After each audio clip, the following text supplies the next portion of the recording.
आप सब? उम्मीद करती हूँ आप लोग अच्छे होंगे। आज आपकी वर्कशीट नंबर 18 आई है। इसे अच्छे से लेबल कर लीजिए, डेट डाल दीजिए, क्लास, सब्जेक्ट, अपना नाम, अपने टीचर का नाम लिख लीजिए। आज हम लोग क्या पढ़ने वाले हैं? आज का हमारा जो उप विषय है वो है ग्लोब और अक्षांश। ठीक है, तो आज हम दो चीज़ों के बारे में जानेंगे, एक ग्लोब के बारे में, दूसरा अक्षांश के बारे में। ठीक है, देशांतर के बारे में हो सकता है हम नेक्स्ट वर्कशीट में पढ़ें। तो देखिए क्या लिखा है, पिछली वर्कशीट में आप पढ़ चुके हैं कि हमारी पृथ्वी गोलाकार की नहीं है। बिल्कुल ठीक बात है। क्यों? क्योंकि ये ध्रुवों के पास से चपटी है थोड़ी सी, है ना।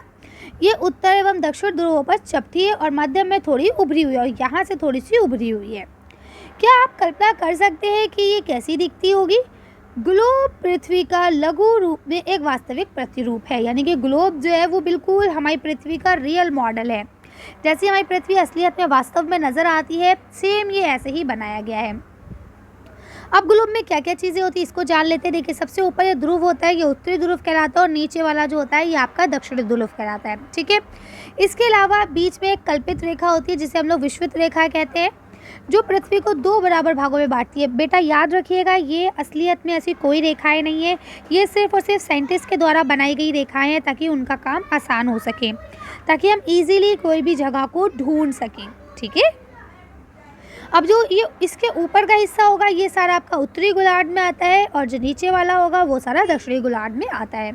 तो कर सकते हैं आसानी से। अब देखिए यहाँ लिखा है, आप देखेंगे कि एक सुई ग्लोब में झुकी हुई अवस्था में स्थित है जिसे अक्ष कहा जाता है। असलियत में इस तरह की कोई सुई नहीं है, ठीक है, लेकिन ग्लोब में है। ग्लोब पर वे दो बिंदुओं जिनसे होकर गुजरती है वो क्या कहलाता है आपके? वो आपके क्या कहलाते हैं? उत्तर एवं दक्षिण ध्रुव कहलाते हैं, जैसा कि अभी मैंने आपको बता दिया। इसके बाद क्या लिखा है? ग्लोब को सुई के चारों ओर पृथ्वी की भांति पश्चिम से पूर्व की ओर घुमाया जा सकता है। यानी जिस तरह से पृथ्वी नेचुरली कुदरती तौर पर प्राकृतिक रूप से अपने आप घूमती है, दिनों रात होता है जिससे, है ना, तो ये प्रक्रिया क्या है कि ये आप इस सुई की भांति कर सकते हैं, सुई की मदद से कर सकते हैं। पृथ्वी पर वास्तव में कोई सुई नहीं होती है। देखिए ये बात अभी मैंने आपको बता दी है। एक अन्य काल्पनिक रेखा भी ग्लोब को दो बराबर भागों में बांटती है, यानी ये रेखा भी वास्तव में नहीं है। ठीक है, ये रेखा क्या होती है? काल्पनिक रेखा है और ये इसको दो बराबर भागों में बांटती है, जिसको हम लोग विषुवत रेखा कहते हैं। विषुवत या विषुवत रेखा कहा जाता है। पृथ्वी के उत्तर में स्थित आधे भाग को उत्तरी गोलार्ध और दक्षिण में स्थित आधे भाग को दक्षिणी गोलार्ध कहा जाता है। ये सब चीज़ अभी मैंने आपको ग्लोब पे ही समझा दी थी, उसी चीज़ को यहाँ पे इन्होंने एक्सप्लेन किया है। आगे चलते हैं तो ये देखिए आपके अक्षांश की बात आती है। तो देखिए लिखा है विषुवत शून्य अक्षांश को दर्शाता है, यानी कि जो ये आपका विषुवत है ये 0 डिग्री पे बनता है। सेम ऐसी ऊपर 90 है, सेम ऐसी नीचे 90 है। ठीक है, तो अब अगर हम देखें तो यहाँ देखिए लिखा है विषुवत वृत्त सभी ध्रुवों तक स्थित सभी समांतर वृत्तों को आकांक्षा क्या कहते हैं? अक्षांश रेखा कहा जाता है। यहाँ से शुरू होती है, ये पूरे ध्रुव तक चलती है। देखिए दिख रहा है आपको यहाँ तक? ये रेखाएं क्या कहलाती हैं? ये आपकी अक्षांश रेखाएं कहलाती हैं। विषुवत वृत्त से दोनों ध्रुव की अपकोणीय दूरी जो है वो 90 डिग्री है। कितनी है? 90 डिग्री। ठीक है, विषुवत वृत्त से दोनों ध्रुवों पर 90 समांतर वृत्त हैं, यानी कितने समांतर वृत्त हैं? 90। तो 90 इधर है, 90 इधर है। प्रत्येक समांतर वृत्त की दूरी जो है वो 1 डिग्री की होती है। दोनों के बीच में जो दूरी है वो कितनी है? 1 डिग्री की है। विषुवत वृत्त के उत्तर के सभी समांतर रेखाओं को उत्तरी अक्षांश कहा जाता है, जबकि विषुवत वृत्त से दक्षिणी स्थित यानी जो नीचे की तरफ है उनको क्या कहते हैं? उन्हीं सभी समांतर रेखाओं को हम लोग दक्षिणी अक्षांश कहते हैं। क्लियर हो गया मामला?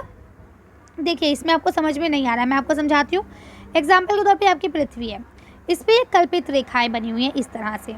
इनके बीच की जो दूरी है वो बिल्कुल बराबर है। ठीक है, ये बिल्कुल पैरेलल लाइन्स है, समांतर लाइन्स है। ठीक है, अब इसमें एक जो दूरी है, जो एक मेन है, वो है आपका 0 डिग्री पे। ठीक है, अब 0 डिग्री से ऐसे यहाँ तक आते आते 90 डिग्री है और 0 डिग्री से यहाँ आते आते 90 डिग्री है। ठीक है, अब जो 0 डिग्री वाली रेखा है इसको मैं थोड़ा सा डिफरेंट कलर से करती हूँ। ये जो 0 एक मिनट, हाँ अब देखिए ये जो 0 डिग्री वाली रेखा है एक इमेजिन के तौर पे, ये क्या है? ये पृथ्वी को दो बराबर भागों में बांट रही है, आधा ऊपर और आधा नीचे। ठीक है, अब ऊपरी वाला जो है क्योंकि ये उत्तर है तो इसको हम लोग उत्तरी गोलार्ध कहेंगे, गोले का आधा हिस्सा, और जो नीचे वाला है इसको हम लोग क्या बोलेंगे? दक्षिणी गोलार्ध बोलेंगे। ठीक है, अब इसमें जो रेखाएँ आएँगी, जो अक्षांश रेखाएँ आएँगी वो उत्तरी अक्षांश रेखाएँ कहलाएँगी और इसमें जो रेखाएँ आएँगी वो दक्षिणी अक्षांश रेखाएँ कहलाएँगी। आई बात समझ में? तो उम्मीद करती हूँ अब तक आपको अच्छे से समझ में आ गया होगा। अब यहाँ लिखा है निम्नलिखित प्रश्नों के उत्तर दीजिए।